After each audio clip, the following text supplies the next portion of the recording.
All right, MFPers, we are back. This week we are talking about the CrossFit FUNdamentals. So what does that mean? Well, we'll get into, the idea of how do we think of CrossFit from a long-term perspective and a long-term journey. And then also how do we start taking mental concepts and a mental approach to our fitness that give us, again, how we talk about every week, more of this holistic perspective of how we're bettering ourselves. So again, take our 3 breaths, get ourselves organized, and then we'll get rocking and rolling. Here we go. So wherever you're at, again, just take this moment to just be. Be in the present moment. Stop doing. Just enjoy again, these few seconds to just be in your own space, be in your mind, even if you don't like being in your mind. And just take this moment to reflect on this idea of what is your fitness journey, your physical journey, going to look like when you're in these later years of your life, 10, 20, 30 years from now. And how do we start to reframe this idea of longevity, sustainability,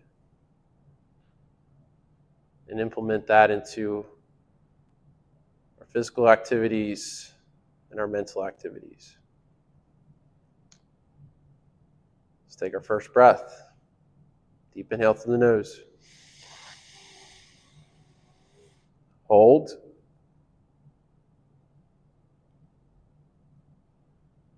Slow exhale through the mouth.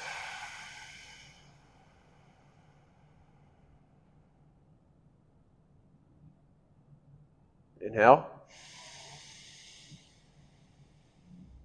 Hold.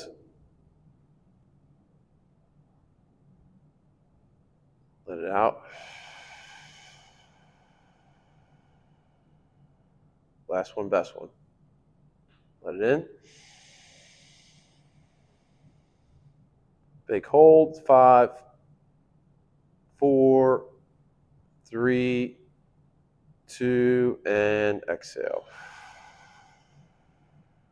Just taking that reminder for yourself to just take those 3 breaths. You always feel better when you do it. Joe, give us that quote. Here we go. All right, so I've been a big Jonathan Haidt fan recently, and a lot of the things he talks about in his work, so he's a social psychologist, is this concept of awe, so A-W-E, like things that make you feel awe. And the quote is, awe acts like a kind of reset button. It makes people forget themselves and their petty concerns. Awe opens people to new possibilities, values, and directions in life. Awe is one of the emotions most closely linked to the hive switch, along with collective love and collective joy. So I've been actually just thinking about things in my life that make me really feel awe. A lot of them is there's probably similarities amongst everybody, but a lot of it is getting in touch with nature and the world around me. That brings me awe. Or being a part of a community, something bigger than myself, or just experiencing love from family or friends. There are just certain things for me that really make me feel that. And I think it's important that everybody in their own life actually maybe just goes through a walk in nature, no headphones, just experience how big the world is. And awe is a pretty cool thing to experience. I love it. Now, that's an amazing quote and a good approach, especially for a few reasons. The one reason being is, for me personally, as I've had, my own personal growth with spiritual health and spiritual development, one of the things I've started to learn is there's so much more out there than just, the simple things that we see inside our houses, right? And that includes nature, and that includes the cosmos. And I think it's very typical for majority of our population to just kind of not acknowledge those things for the beauty, but also there's a lot of deep wisdom and importance that we can learn from all that. But again, that could be a whole another topic for another day. But it's also comes back to, you know, we talked about 2 weeks ago with finding passions, right? And you know you're finding a passion in something when you have this emotional experience of all. You see it, you feel it, you know it. And again, that's essentially a download or a little bit of a key and a glimmer towards like, oh, hey, you should probably gravitate toward this if you're starting to open yourself up. Now, that being said, you know, some of us need tools to really experience all. Because like, what's limiting us from experiencing all in everything, in every little moment of your life? And again, that was kind of our manifesting conversation is, you know, how do we shift these blinders and widen our perspective to finding, you know, gratitude and finding love, purpose, and again, the very little details on our day-to-day basis. And the third reason being is, well, you know, we have, like we talked about last week, which is the fall program.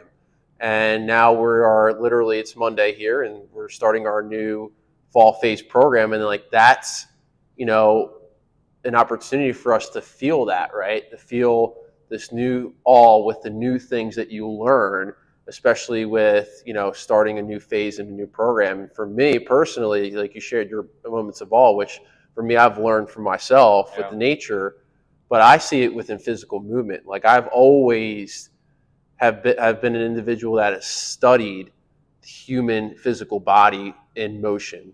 Like even when I was younger and I would, you know, before, you know, high school years, like I would watch the show So You Think You Could Dance. Like fun fact about Marco here. I am obsessed with dance, to be quite honest. I have no, you know, shame of talking about it, but like I study and look at dancers and how they are true masters of space and movement. And again, I talk about like movement variability and rhythm and connection. Like these dancers, especially with contemplative dance, or even like salsa, ballroom, you know, hip hop. Like if you guys really want to see the universe speaking through movement, watch dancers. Like, you know, a variety of dancers. Doesn't have to be, you know, a certain style of dancing. And so anyway, fun fact, I was obsessed with So You Think You Could Dance. One of my favorite shows. And I got some dance moves myself. All right, there's this thing called Gym Night. And it's on YouTube. If you want to see me dance, I could do really cool things, man. Anyway, so yeah. And actually, throwback, we did for MFP during COVID, we did the weekly dance videos for you guys. I forget what we called ourselves. You guys doing the TikTok dances. The TikTok dances. So there is a history of dancing here at MFP. So let's get into the fundamentals. So kind of continuing from last week, you know, as we maybe shift our mindset towards like maybe taking, you know, things a little bit more seriously, I think it's also super valuable, and I have this conversation a lot with members and people within the community, is to come back to the reason of like, why do we do CrossFit to even begin with? Because we can always get caught up in, you know, the numbers, the clock, and all these little details that you experience at the gym. But it's again like, why are we here? And you talked about one of our members last week. You know, he's doing this for his daughter. Or some of you want to do this to have, you know, a better lifestyle. And really that's, you know, the why for all of us, I would say.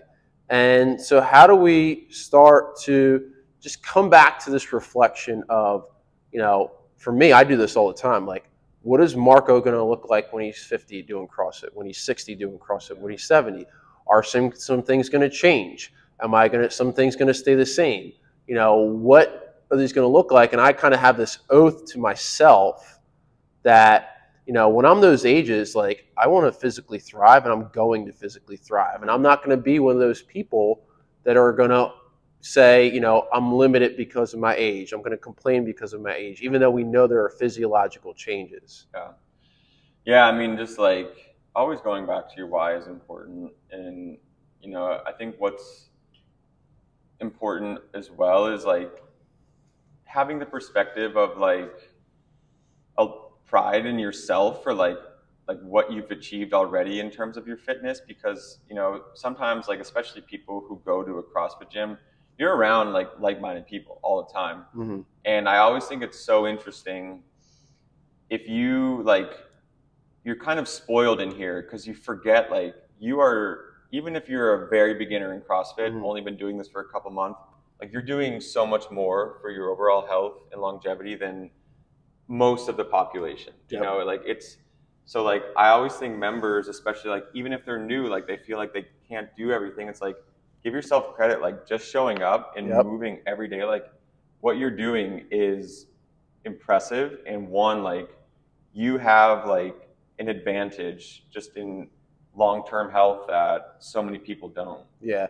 And I was actually saying that to the classes a few weeks ago during the gratitude cool down. I was like, you guys got to remember, like, you guys really are setting a standard. Mm-hmm. Like, even the beginners doing the very scaled down things, even if you don't finish a workout, whatever, like, you guys are all truly setting a standard for, you know, how we can improve and thrive in our physical bodies. Yeah. And I think, you know, when we talk about the why, this is part of like how we create the fun in fundamentals, because it's easy for us to get caught up. And so like, again, just coming back to that simple, like, why am I even doing this to begin with, can create a better mindset for you to approach this in a, you know, more positive way, right? Because again, it's going to be ups and downs, ebbs and flows. It's not going to be a straight line or, you know, a high, you know, peak of progress.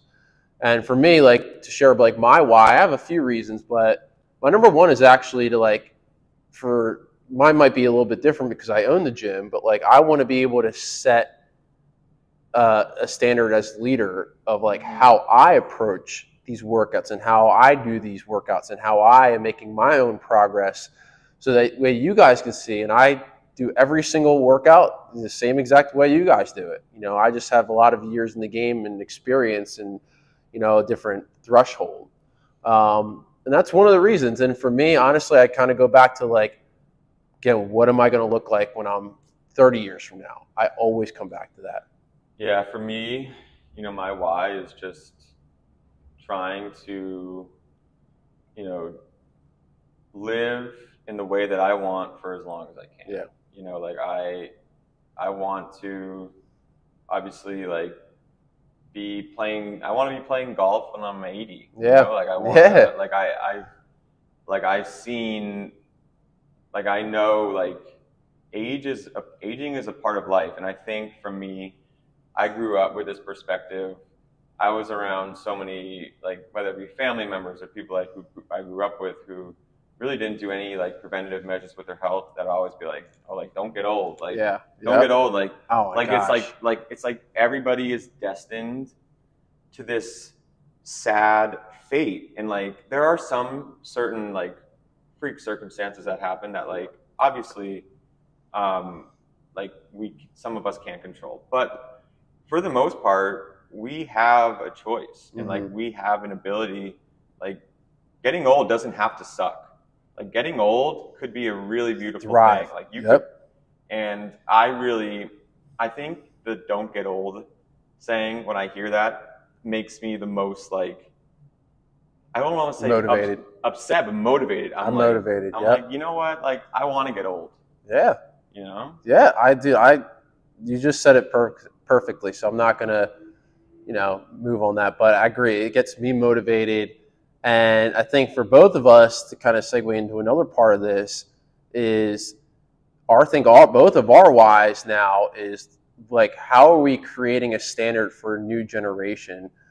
You know, not a spoiler, but we're both going to be parents within the new year. So we're not going to touch on that more, but we might have like dad podcasts and stuff later next year.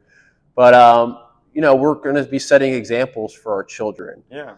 And the thing I want to talk about now is this idea of preventative health and setting a standard of like what healthcare, I'm not going to say should look like, but could look like when we actually start to look at our physical, mental, and emotional and spiritual health from a different lens. And one of the easiest like ground level books that you can reference, and we've talked about this before, is called Outlive by Dr. Peter Attia. And it's very much on the physical plane, where he talks about, you know, the 4 chronic diseases, particularly within Western society, that are, you know, the, you know, number 1 to 4 causes of death. And they're all very preventable. Mm-hmm. Now, not saying that, you know, there are genetic cases with some of these, and there are some, you know, things, and not saying that medicine in 2.0 isn't effective, but he starts to go through his own personal experiences of dealing with all these and saying, like, we could be way more efficient and effective in approaching all these. And again, it's metabolic disease, cancer, neurodegenerative disease, and heart disease. So all these could be completely prevented, whether if it's generational, genetic, ancestral, like all of that can be prevented and changed starting with us. Yeah. Right? And if there is a genetic coding in you for these things, guess what? It can be rewired. It can be completely changed, but we have to start with us, and we have to have this mindset, and we have to be curious, and we have to be open to setting a new standard of what that can look like here on. And we're starting to see that shift. And Peter Attia in this book really talks a lot about how we can start to use the very simple fundamental things that we have access to, and how can we start to implement those into creating a more preventative way of you know, our health. Yeah, and I think the biggest part of that is, like, we really do need to live in a very different way. You know, we need to live in a way that is about prevention, not treatment. You know, like, we need to just be thinking ahead. And, you know, one of the things we say here all the time is playing the long game. And, you know, having that perspective of, like, your future and, like, you know, what is yet to come, and, like, just being mindful of, you know, certain risk factors you might have in your family, like planning, making a plan, you know, and then, like, actually, like, having the resilience to stick to it is really important. And, you know, just a lot of it really is, like, changing our lifestyles, because lifestyle, you know, a lot of the contemporary lifestyle hasn't really been very helpful for a lot of people's health. So, like, and that's a hard reality for some people to face, like, that you just have to live differently. You need to make different priorities. Like, and that priority has to be your health. Like, and to me, it's a no-brainer, but, you know, that's not the case for everybody. Like, you just think about all the ways you could spend your money in the world. Like, just spending a couple $100s, whatever, for your health is the best and, like, most obvious investment you can make. Yeah. Yeah, and when it comes to, you know, preventative health, like, and I just want to be very clear, like, I'm a cancer survivor, and I've experienced in many ways, not just through that, but, like, the benefits of our standard health care, right? And we know, obviously, if you know, get into a car accident, you know, if you chop off a limb or something like, yeah, like, we need immediate medical health care, and we need some solutions. But I think it's very fair to say, and I think we have a lot of people in MFP that are in, you know, healthcare, you know, nurses, you know, doctors, and all those things. But we have so much more power over our physical health, and again, all these other forms of health. But it's easy for us to want to find the prescription, to want to find, you know, quick fix. That is a Band-Aid. You know, we talk about, you know, foot health and shoes and all those things.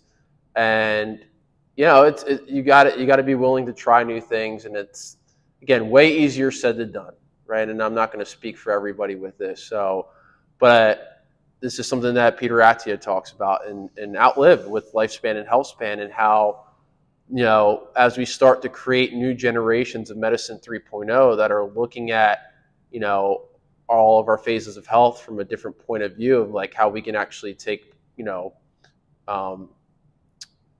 stand on that, I think is really, really powerful.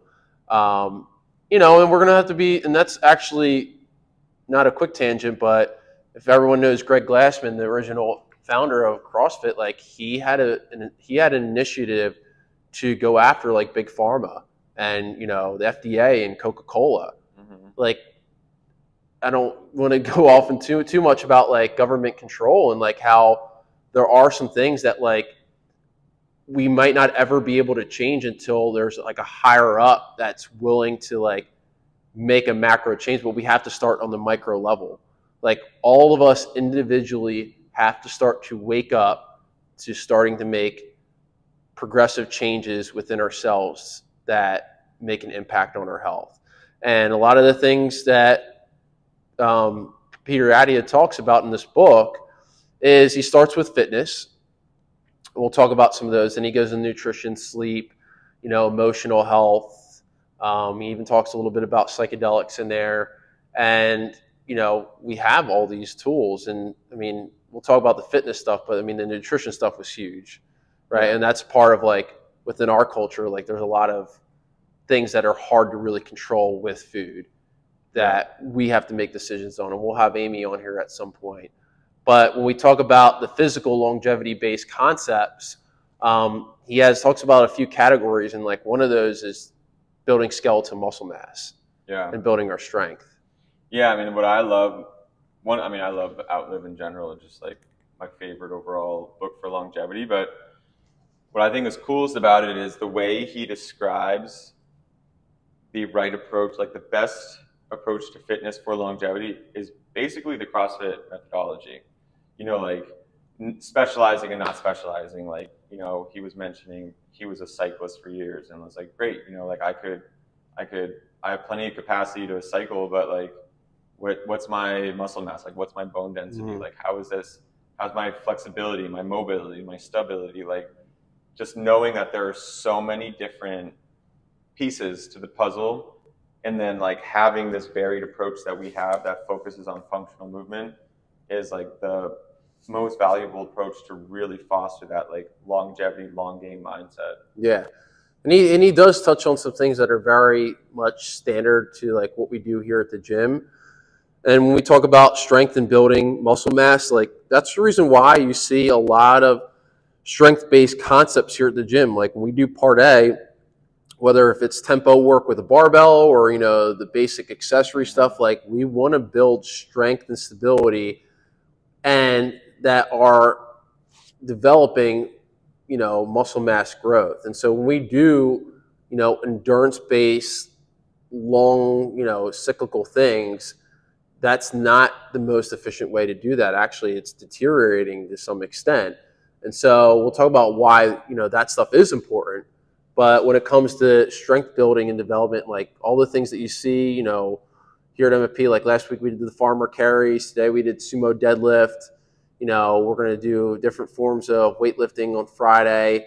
And even when we do those things in part B with conditioning, the metabolic work, like all that plays a big role into like how we build our strength. Yeah. So just accommodating resistance, and that is by far one of the most important concepts. And like he provides scientific data to all this too. Another one he doesn't talk about as much, but I wanted to quickly touch on it, are things that are power-based. So very quick, short, explosive efforts would kind of go in parallel with strength a little tiny bit. But those are really important for longevity because we talk about type 2 muscle fibers and how that's the number one fiber that will begin to deteriorate. This does happen physiologically as you age. Now you can maintain these and you can make them intermediate and you can still sustain power through a lot of things like when we do jumping and landing, when we do any sort of, high effort, quick, short burst, like on the bike, whatever we're doing, a movement, power clean, whatever, like those are very, very, very, very valuable. And then we talk about, and he talks about in the book, how aerobic and anaerobic modalities are super important for longevity, which you see. I mean, you mostly see here at MFP anaerobic work, which is short time domains, short time efforts. So like say, for example, today we did a 12-minute workout. For most of you guys, you worked at most like 6 to 8 minutes. Yeah. Right? But they were short and intense, high power based efforts. And don't be fooled by that. Like people think like I need to do, 40 minutes to an hour continuous cyclical aerobic work. and there's a time and place for that, which he talks about, but the anaerobic stuff is extremely valuable for, one, the skeletal muscle mass approach, but also developing our VO2. Yeah. No, exactly. Like there's so many components to fitness, and you have to really just like have a non-judgment approach. Like see each workout and approach it for exactly what it is, not for what you want it to be. Because like you were saying, I mean, like everything we do here is for a reason. And like when you really tap into that, like you could notice the difference, and like you'll feel the difference too, especially if you're pretty consistent. And I think, you know, when looking at overall just like every like different concept that we need for fitness, it makes sense because like we live this modern lifestyle, but humans have ancient genes, you know, and like our genes, and that's one of the biggest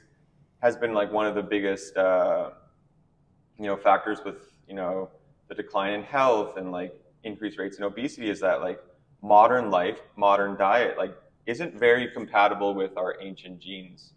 And like, you know, what we do here in this like functional space is one way we can kind of like rewire ourselves to still have that in a modern world. You know, and I think it's super cool. Ancient genes, y'all. Ancient genes. Well, you know, I don't mean to get too weird here, but we'll eventually find out at some point, and we'll understand that our genes were genetically modified approximately, you know, a few 100,000 years ago by entities. We call them extraterrestrials. So that is a true thing. Spiritual science, it's all out there, not in a weird way, but ancient genes. You're special human beings that have some power to us. So, and we make friends with other mammals. Oh, crazy. That's true. It's just crazy when you think about it. Love it. Well, that was our commercial break right there. Yeah. Ancient Genes, brought to you by MFP. Yeah. Well, going back to the aerobic concept now. So if we talk about, you know, anaerobics, high power output, you know, again, these quick, short bursts of workouts. Sometimes we do like a 7-minute workout here, and people think that's not enough. Now, keep in mind, that's where we talk about, you talked about this last week, about intensity and getting the stimulus. Well, there's a thing called, you know, post-exercise oxygen consumption. So if you're really today, like if you gave your effort today on each of those intervals, again, relatively scaling to what your ability level is, you know, you're going to continue to burn, you know, everyone talks about calories, right? Yeah. And I'm not going to make it too much about calories, but, you know, you are essentially burning fat and calories at an accelerated rate hours after your workout. So I just think people need to remember that, you know, people think they need to do these long, grueling, hard workouts, but sometimes the quick, short, and efficient doses like today are super important. However, there's a balance with having zone 2 or aerobic work. Now, this is really hard to bring into CrossFit communities because, you know, we have 1 hour long classes, and essentially zone 2 works like 45 minutes to 90 minutes of just slow, gradual, continuous work at a very maintainable heart rate, zone 2, that allows us to, you know, slowly burn. But again, it has benefits from, you know, the holistic view of, you know, your heart, your brain, you know, skeletal muscle, blood flow, all those things where there's a lot of benefit. Yeah, and like, you know, similar, I think a lot of it is on us as coaches to, you know, really imply that like for certain workouts, especially if it's interval based, like if you don't feel like what you did was enough, or if you don't feel like you need the rest, that means your approach was not correct. Like you didn't have the right approach for a workout. You know, and once you like really expand your mind to how like open and diverse all these like fitness practices are and how necessary each is, you'll have like a new sense of gratitude for each workout, because, you know, each workout is necessary. Like each stimulus is necessary, whether it's something short, something that's high power, something that's longer and more aerobic. Like each is necessary. And when like it almost becomes like a mindfulness practice, like how could you in each of those workouts find a way to meet the stimulus the best you can? Like, and that involves, and there's a lot goes into it, right? Like effort goes into it, but also scaling and progressions and like, you know, maybe asking the right questions with a coach, but just really like that's super important, especially like if you're seeking true progress, is like finding and really honoring the intended stimulus. Yeah. And again, that's part of the fun process, right? Yeah. You know, like, you know, enjoying the different ways of like how we can achieve that, right? And even if it's going back to like that aerobic work, like longevity days, you know, that's a long, slow, steady workout. We're not worrying about how fast we can go, but how controlled and keeping our heart rate and our breathing as part of that stimulus. And so another few things that I think, though, to be a little critical of Mr. Attia in his book Outlive, and there's so many things that he puts on, because he's a very scientific data-based guy. Like, he's got to have numbers, right? And I think that's very valuable, obviously, for many reasons, but I think this is one of the reasons where, you know, he doesn't necessarily do the CrossFit methodology to an extent, because CrossFit implements a whole new world, and what we do at MFP, like we talked about last week, brings about this whole new way and approach to learning skills. Learning skills, doing non-traditional things, being a little bit open-minded to human movement, kind of like how I talked about in the beginning of this. Like, I studied dancers. Yeah. I studied how they were so, and I even studied like sports. Like, for example, I look at wrestling and all sports, how the movement variability is just so expanded when you have a sport. But CrossFit really does, and what we try to do is offer that to you, like these mix of skills and these new things, and then the variance. Like, I think if Peter Attia were to write a workout, it'd be very actually black and white, like do zone 2 this day, do aerobic output this day, do your strength day this way. And CrossFit is just so scatter plotted all over with workouts, and we have week-to-week things you guys will see, but you know, it really comes back to there's still a little bit of variety in there when we do our Part Bs, when we do our Metcons that are going to keep you guys, you know, entertained, I would say. Yeah. But also provides, again, this whole idea of what CrossFit is, which is work capacity across broad time and modal domains. I'll repeat that again. Work capacity across broad time and modal domains. So what does that mean? It's a little bit more on that anaerobic side, right? But we're working against the clock, and the clock is super important within the CrossFit methodology because it gives us that measurable tool, right? And so when we work, right, it could be within all these different domains, you know, gymnastics, weightlifting, monostructural, non-traditional stuff. We have the time frame, you know, and it's just your ability to do all this within those parameters. And that's really, again, the beauty of CrossFit, and, you know, something that special that I think, you know, probably Peter Attia would look at as a benefit for us. Yeah, like if you want to make fitness and, you know, ideally, I mean, CrossFit, obviously, but just like some form of fitness practice, a consistent part of your life, not just for 5 years, 10 years, but for your whole life, you have to have fun with it. Like, that's really important. And, you know, that's one thing that you know, for me, I would struggle in like that super scientific approach, kind of like Attia will reference in Outlive. And like, I find I love like, in, you know, just the like, work, like trying new stuff, you know, moving in different ways, like learning new skills. Like, there's always something with CrossFit, like it's a constant, there's not like CrossFit handbook, and then these are the movements, and then that's it forever. Like, it's always evolving. I mean, think about the Open every year. Like, there's always a new movement.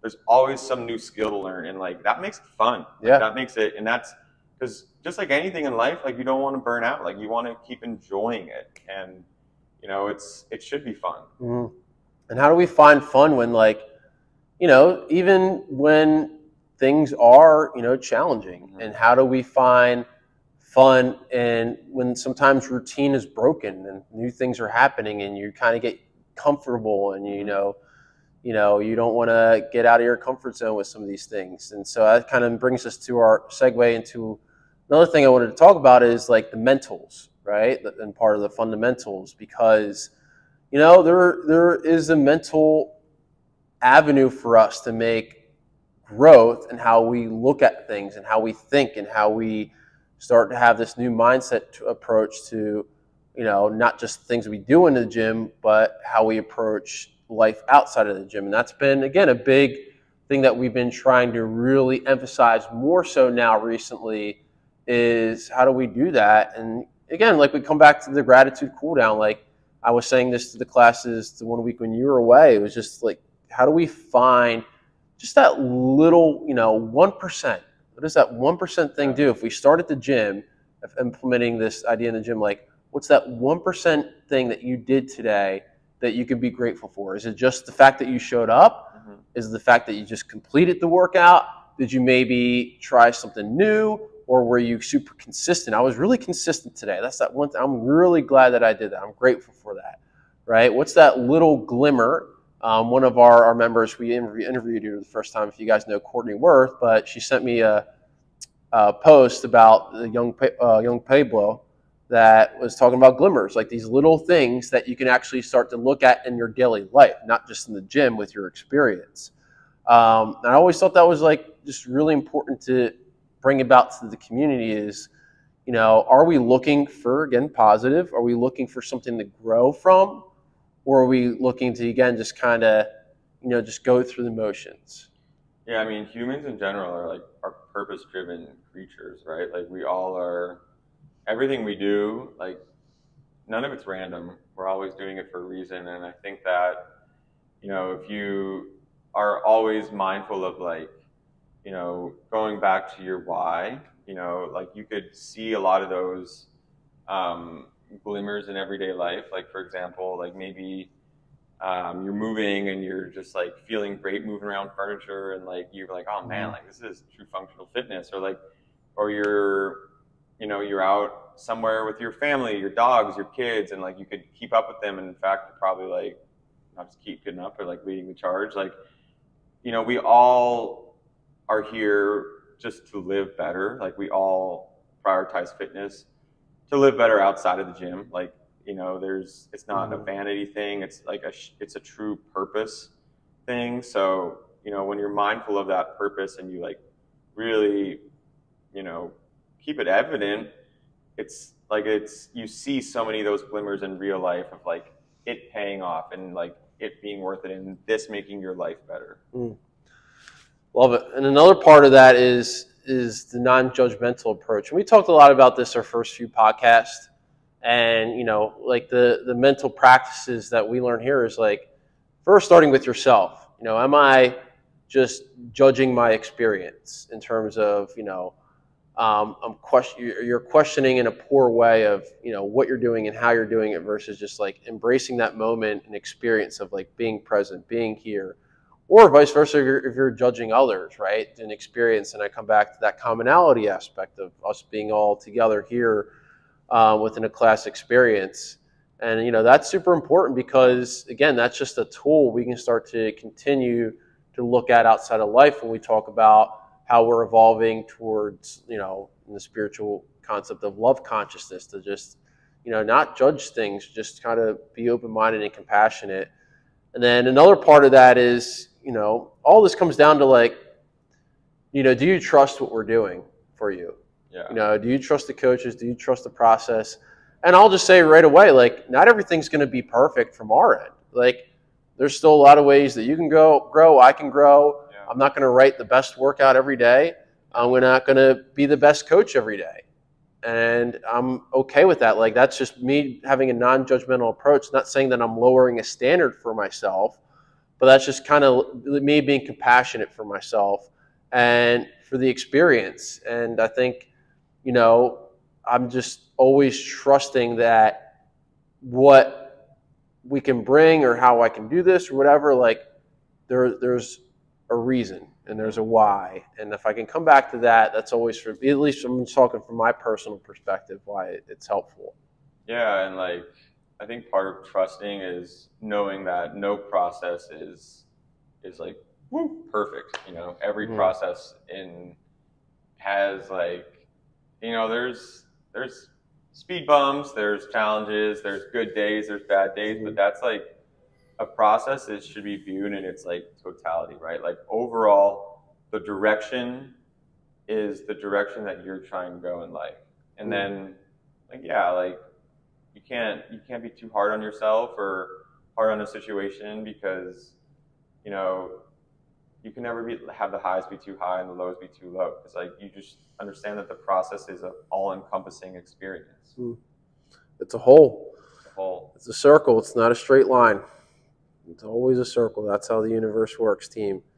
So yeah, those are things that we just want to come back to, you know, today when we talk about like these fundamentals. And again, I think one of the bigger things that I've always tried to, you know, market, whether if it's on media or just, you know, when I coach you guys, I'm like, all right, guys, go have fun.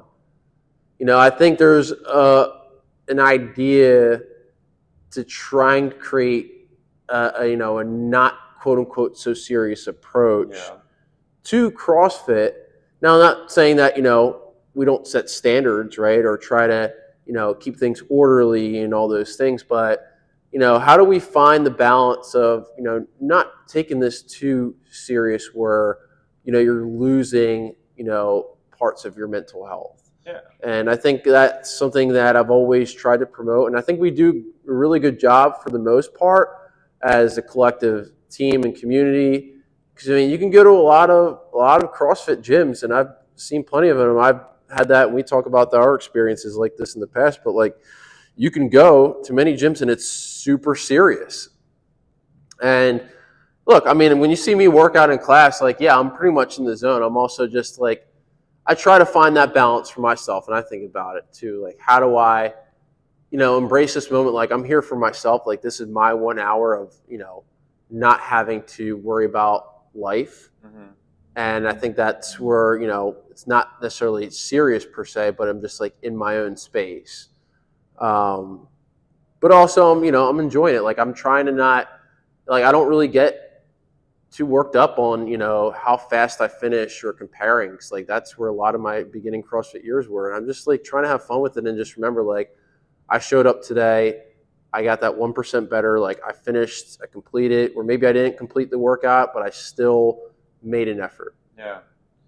Yeah, you can't take yourself too seriously. And I think that, you know, having fun with it, like I said, like, having fun with it is important, because if something ever happens, like you have a minor injury, you're sick, like, you realize, like, it's hard to not be here. Like, it's like, it is definitely a gift to be able to, like, show up and move your body. Like, I mean, I've had members come in who just, like, you know, whether they were sick or like, man, like, you take for granted, like, just that experience. And even if it's a day where you felt like you didn't do that great, you know, like, it's so easy to take it for granted. No, that's actually like a beautiful way to kind of wrap us up, right? Is, you know, again, we look at physical movement. I could look at, like, you know, seeing the CrossFit Games, like, you know, people who have, you know, one arm, one leg, and they still do these magnificent things, but like taking for granted our ability to move,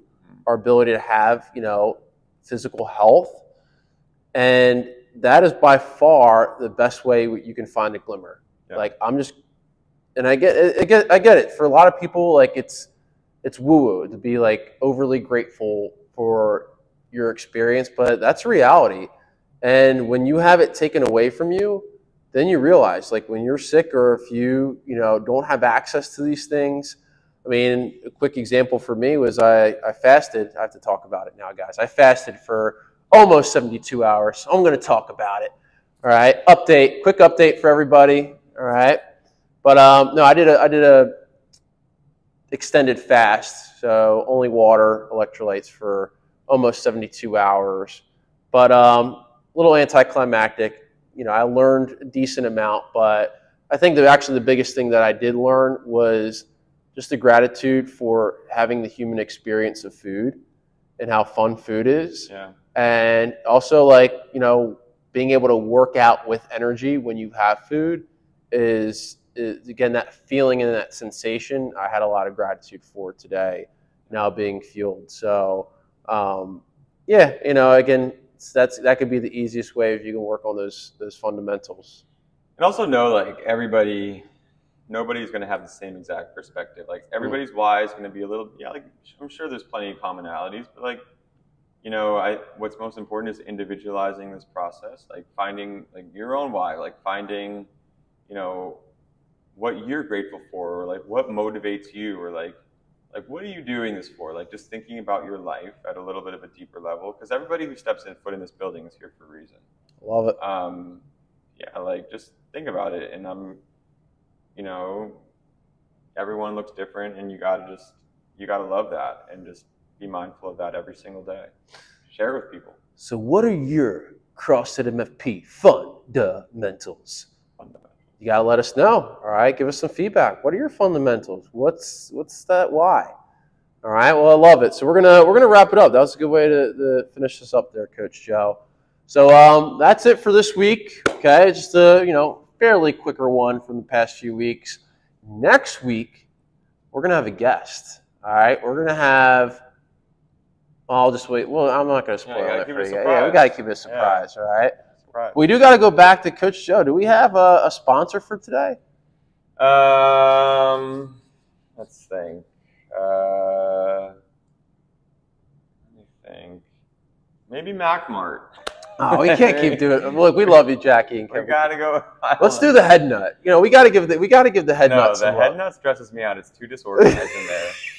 That place gives me anxiety. So, real quick before we wrap, if you guys have not gone into the head nut, just go into the head nut just to experience the chaos that's in there. Now, it's chaos, but actually, it's beautiful chaos because the variety of nuts and candies that you can get in there. Yeah. I'll tell you what, I mean, it is an amusement park for candies and stuff like that. I will say, our sponsor is going to be Trader Joe's, because I have been fully converted to Trader Joe's, and it's bomb.